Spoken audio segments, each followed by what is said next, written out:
I had quite an active childhood, and a big part of that was dancing. That joining Lindy Hop Jersey was a really pivotal moment for me, because that's when I realised that I found my thing. When the pandemic hit, obviously it was just, for everybody an absolute blow, and just, not being able to go to those weekly classes and having that physical contact and continuing to learn, because I was still so very early on in my Lindy Hop journey, that it was always a dream to perform on Liberation Day. So, like I said, I previously really admired everybody who had been dancing before, and then all of a sudden it was I had my opportunities to do it. I just want to do what I can to really bring people together, doing something that they all love. And everybody's just been like, wow, okay, finally somebody's doing this. This is really needed. So yeah, it's just been the feedback from everybody, whether they are a dance teacher or a dancer, or even people who just, they're either, they don't dance, or they might have a child who's interested. It's just like, oh, that's really cool.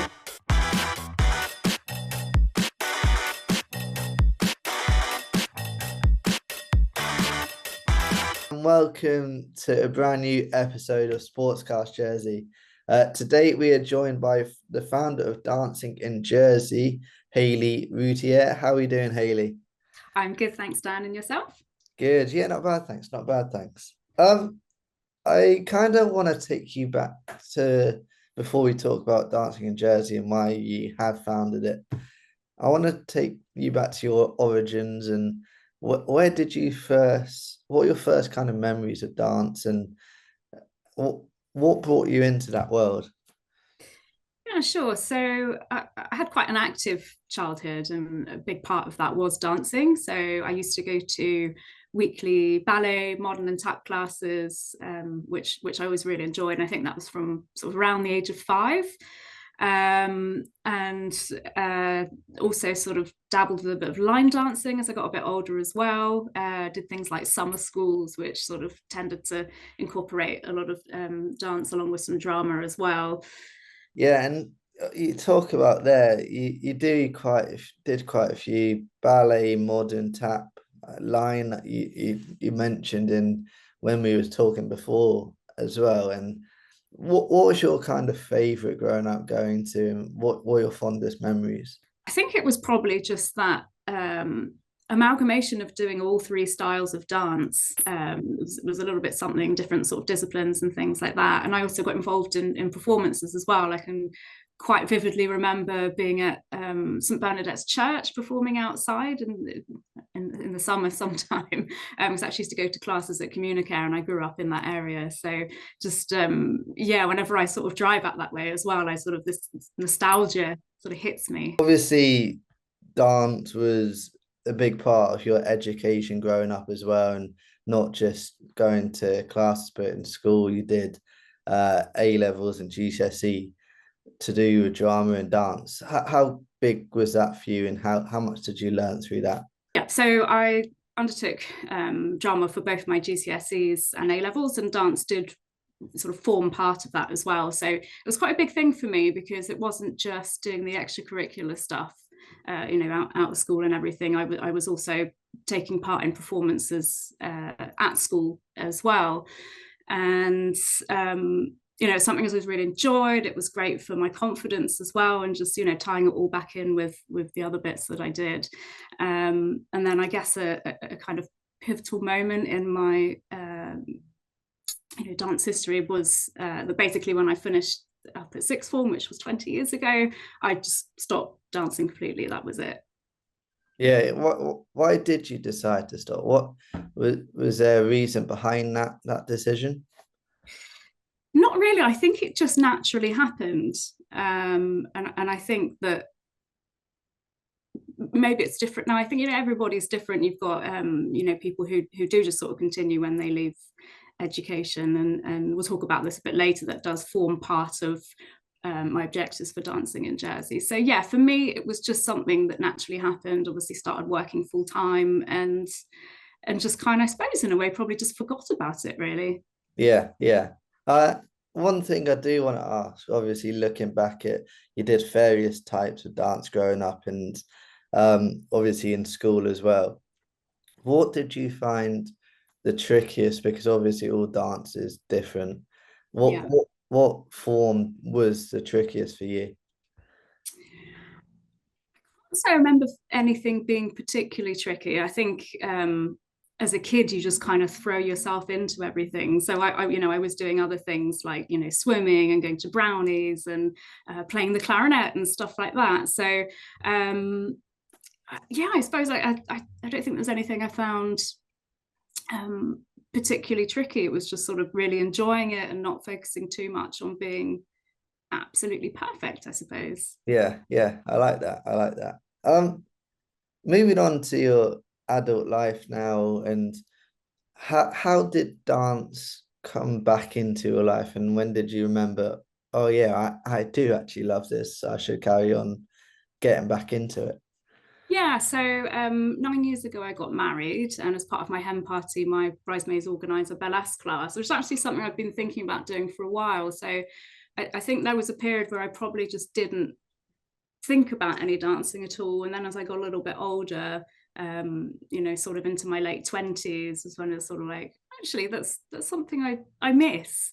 So we did the burlesque class, and it was really good fun. And then my intention was always then to sign up to classes which are held via Highlands College. But I used to be a really big procrastinator, and it actually took me a couple of years to sign up to those classes. But I did get round to it a couple of years after that initial hen party class that we did. Yeah, amazing, amazing. And one type of dance that's obviously still with you now, and that is Lindy Hop. Yeah. Explain how big starting that was for you, and how it began, and how you became interested in that form. Yeah, sure. So again, procrastination plays a big part in this. I'd always admired watching people Lindy Hop on Liberation Day, and just thought, oh, that looks really cool. And I was sort of looking for my thing, like a hobby that wasn't just, for example, a class that was just once a week, which is what burlesque was. And I did really enjoy that, and I took a lot away from that. I think I did burlesque for about 3 years, and um, and it was really good fun. But we just kind of like, you don't go out and just start performing burlesque anywhere, right? Whereas with Lindy Hop, we do have our once a week classes, but we also do so much socially as well. So we could just be out at, the Blue Note at a gig, dancing on the sticky carpet in there, or just sort of, being out and about in the island. And we always attract sort of lots of attention from that as well. What I would say absolutely is that joining Lindy Hop Jersey was a really pivotal moment for me, because that's when I realized that I found my thing. And it was actually, so it was June 2019, and in May, obviously, that year, I'd gone down for the Liberation Day celebrations, and again, just really admired all this Yeah, incredible Lindy hopping. And there was sort of like a, join in sort of solo session that I took part in. And then after that, I was like, right, I'm really going to do it now. I'm not going to procrastinate anymore. I'm actually going to start going along to classes. And then it's sort of like, the rest is history. yeah, yeah. What one, as you say, you started in 2019, obviously 2020 COVID came along, and you even mentioned there how good it is socially to get out and about. Obviously, you've met people through dance and Lindy Hop as well. How tough was it when lockdown? Obviously, dance, a lot of dance, you need physical contact, so that wasn't allowed during lockdown. So how difficult was it during lockdown, and then how brilliant was it when you first got back as well? Yeah, so when I started up, like, it was just a really incredible sort of 6 months, because of, only a few months after starting up with Lindy Hop Jersey, I took part in the Battle of Flowers for the first time in about 20 years, and it was just absorbing so much and learning, and partner dancing for I say the first time. It's something we sort of did at school, the obligatory sort of end of year. I can't even remember what we did, but there's definitely some sort of partner dancing. This is obviously a totally different level. So yeah, we just had this really incredible time. Went to my first Lindy Hop Jersey Christmas party, dancing to the Jersey Big Band, and it was just absolutely wonderful. So yeah, when the pandemic hit, obviously it was just, you know, for everybody an absolute blow, and just, you know, not being able to go to those weekly classes and having that physical contact and continuing to learn, because obviously still so very early on in my Lindy Hop journey.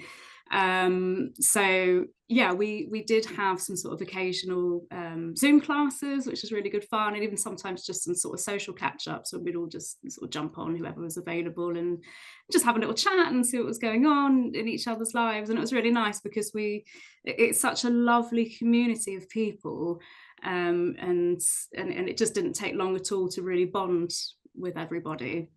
And then sort of you know, during summer 2020, we were dancing at Regis Garden initially. You know, there's still their social distancing, which was an issue, and that's when I was first sort of really exposed to the world of ballroom as well. So that was really exciting for me, and just sort of just kind of broadening a little bit away from Lindy Hop. Yeah, yeah. It's amazing to hear how many dance kind of variations you've done and styles you've done. One more question about Lindy Hop again. You've mentioned Blue Note, you mentioned Battle, you've mentioned all these events that you go to.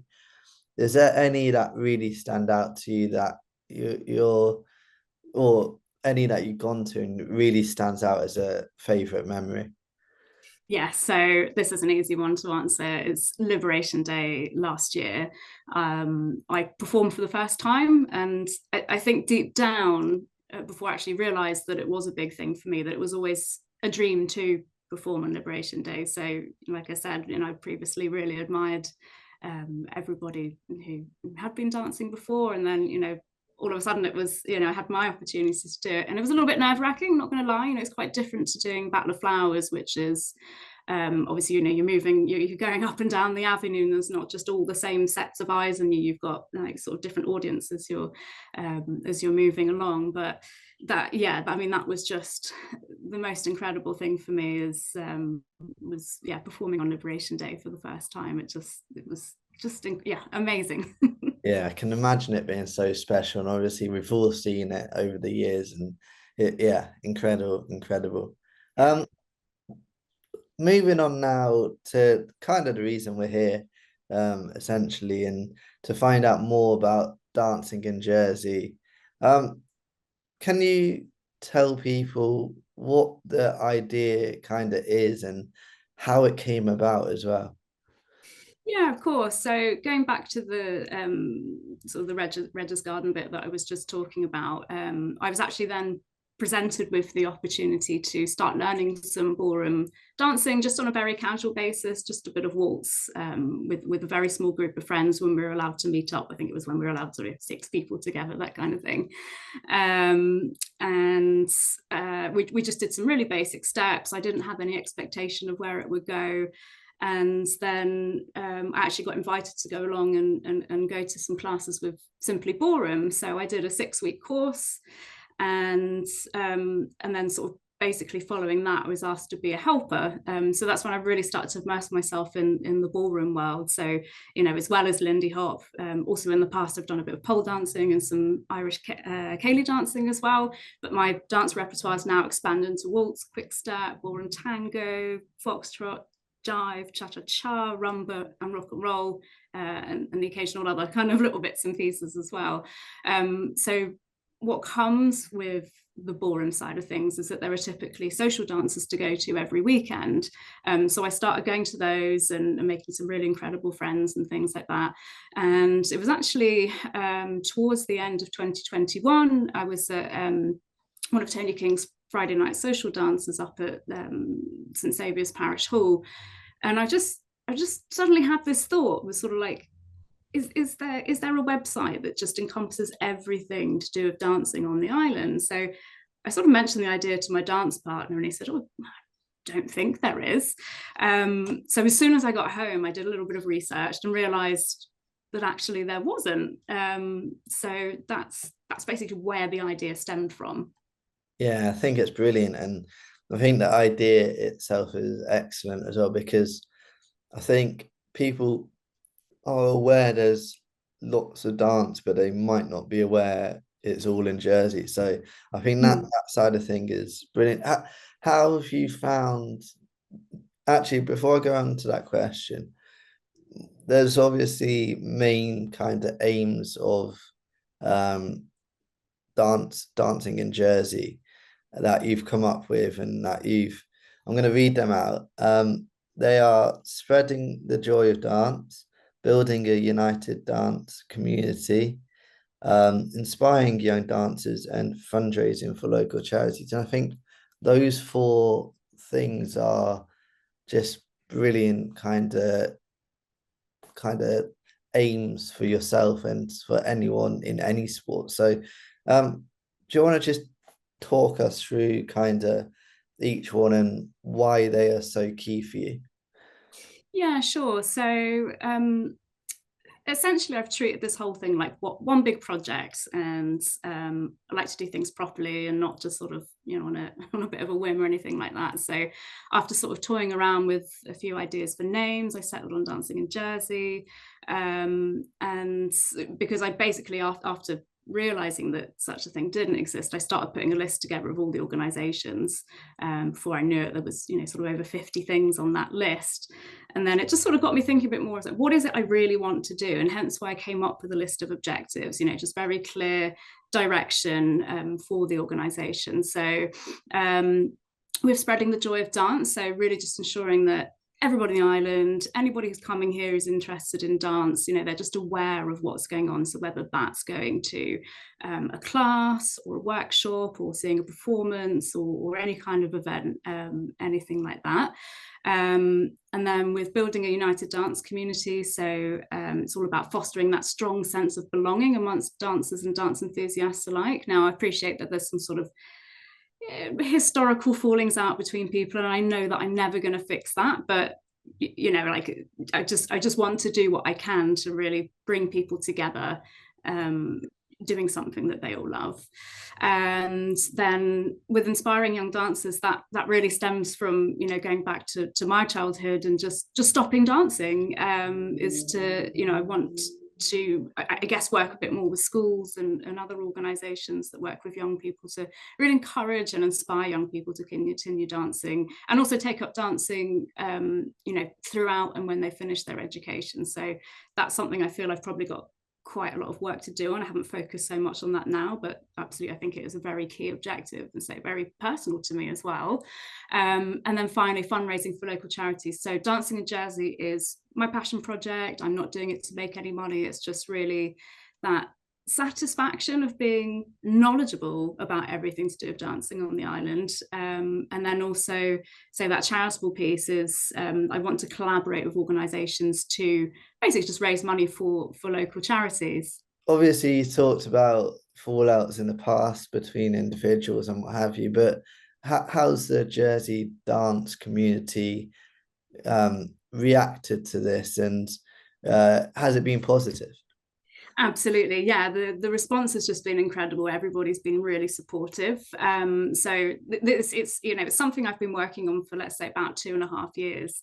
And after I put that initial list together of all the organisations, which just kept expanding, I started sort of contacting people saying, this is my vision, this is what I want to do, and everybody's just been like, wow, okay, finally somebody's doing this. This is really needed. So yeah, it's just been the feedback from everybody, whether they are a dance teacher or a dancer, or even people who just they're either they don't dance, or they might have a child who's interested. It's just like, oh, that's really cool. Yeah, absolutely. And obviously, Jersey Sport have been involved in helping you as well. How good have they been? How have they reacted to it as well? Yeah, and they have been fantastic. So one of the first things I actually did was contact them just for a bit of advice, in terms of just sort of talking through what my plans were and everything. And they gave me some really good advice on things like setting up as a non-profit organization, because that opens up the route to and then we've just sort of had some other general conversations, and more recently, especially as the launch of the website was coming up, I've just sort of been chatting to them some more, and I think we've got some really good opportunities for collaboration. So I'm excited to see where that how that relationship evolves with them. Definitely. And talking about the future, obviously you touched on it there about charity events coming up and collaborations with different people. Is there anything in the pipeline, or is there anything that you can tease to people that might be coming up? Yeah, so one really big thing that I've also had on my mind from the beginning is to hold basically a dance festival for adults. So just sort of a weekend that showcases all the different types of dance opportunities that are available to adults in Jersey. Now, this is something that I have already put a lot of work into, and I've put some funding applications in for, but unfortunately they were rejected. But I haven't sort of let that halt my plans or anything. I decided actually, because that was something that I was planning on running this year. But then when I actually found out that I'd secured some funding for the build of the website, I decided to concentrate on that. Yeah, definitely. Yeah.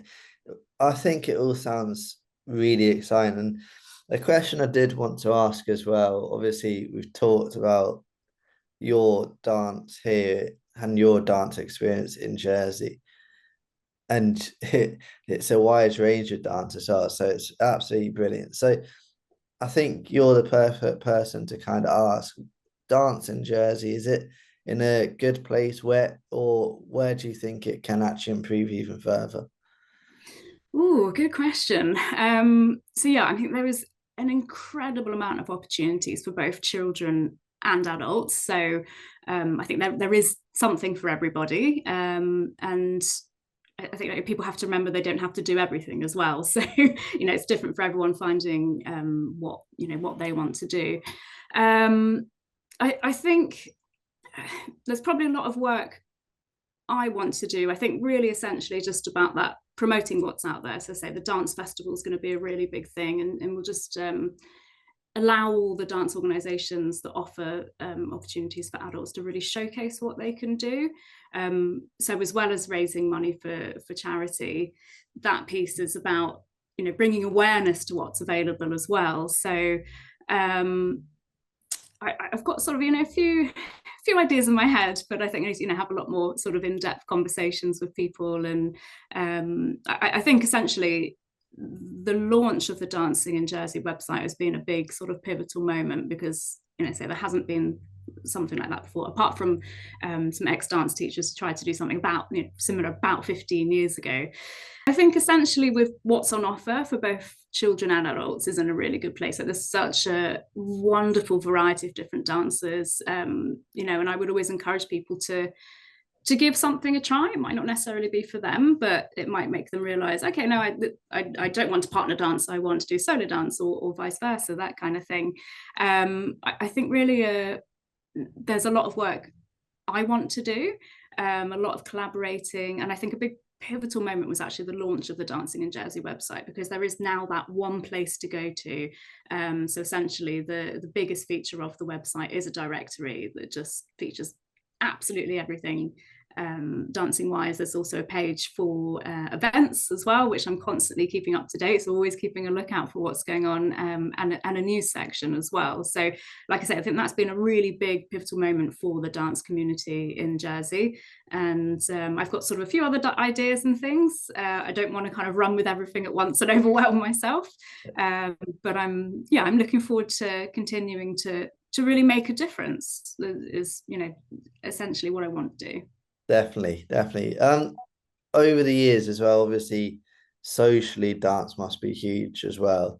How many friends and how many close friends have you made over the years just through dance? Oh gosh, it's got to be sort of in the region of sort of 100, sort of wider sort of dance community, definitely, at least. And then I've got certain people that I've sort of clicked with more, who we just, we sort of have regular chats over WhatsApp and things like that, and go away on dance holidays and to festivals and things like that. So it's, yeah, definitely expanded my social circle. And I always wonder, what did I do before I did all this dancing? Like, what was my life? Yeah, amazing. It just shows the social impact and factors and positives that it brings as well. Final kind of question to you today from me. You kind of mentioned it before, but why should people start dancing in Jersey now and just give some sort of style a go? Yeah, so for me, both the physical and the mental benefits they've turned my life around. Basically, I won't go into too much detail, but going back to before when I was saying that I was just looking for that thing, and I found it, and it has sort of turned my life around. So I would implore people to just, even if they're the kind of person that's like, oh, I've got two left feet, and I do hear that a lot from people, is don't don't let your mind sort of limit what you think you could do. Give something a go. If you don't like it, that's fair enough. Dancing isn't for everybody, but there are just so many different opportunities to try some different things, whether that is partner dancing or solo dancing. You will benefit from that in so many different ways. Yeah, amazing, Hayley. Been really good to talk and learn all about both your dancing history, but dancing in Jersey and where you want that to go as well. I think it's an excellent idea. I Thank think you. it's brilliant how you've got everything in one place so people can see what is out there here in Jersey. So well done, keep it up, and Thank um, you. enjoy looking at how you progress and the events that are coming up. Thanks very much. Brilliant. Thank you also to everyone that's watched and listened to this episode. Another episode of Sportscast Jersey is coming soon.